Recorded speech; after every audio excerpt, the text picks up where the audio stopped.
Now, and the annual South by Southwest Festival is in full swing in Austin, Texas. And to tell us a bit more about that, I'm joined on the set by France 24's tech editor, Julia Seeger. Hi, Julia. Hi, Jeannie. South by Southwest is so many different things. Tell us a bit more about what it is exactly. So first of all, it lasts for a week and a half, and it starts with Interactive, which is a tech event during which techies from all over the world descend on Austin to talk about many different things, from social media to digital and to mobile. At the same time, simultaneously, you have the film festival, and that's a great opportunity maybe to meet some of your favorite actors, because there are a lot of premieres, sometimes for Hollywood productions, but also for independent films. And once those two events are over, the famous music festival starts, and I say famous because that's originally why the festival was created back in 1987. So how did it all start? How did it get from this battle of the bands, if you will, in the beginning to this world-class talent pool it's become? Well, it's really a quintessential American success story.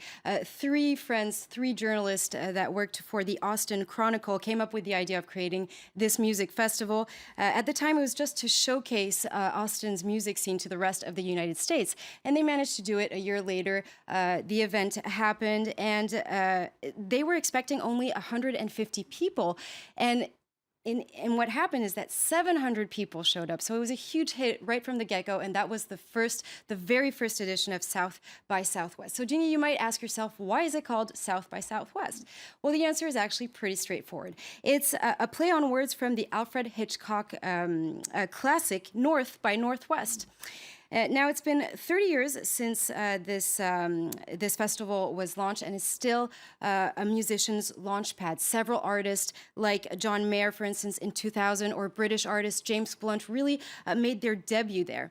And the festival is more and more also known for its high-end keynote speaker. Last year, it was Barack Obama who took to the stage, and this year, it's the former Vice President, Joe Biden, who came to speak to the tech community about his cancer initiatives. Let's take a listen.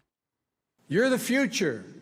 Many of you are developing technologies and innovations for purposes large and small, fun and serious, entertaining and life-saving, that have nothing to do with cancer.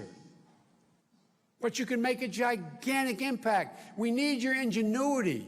I was asked why I was going down to South by Southwest to talk about cancer. Because you're some of the most innovative minds in the world sitting in front of me.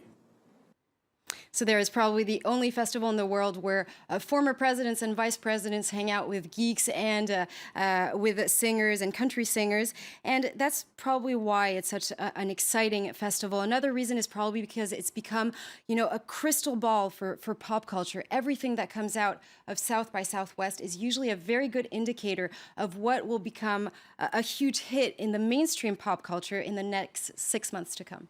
Julia Seeger, thank you so much for that look at South by Southwest. That's on now in Austin, Texas.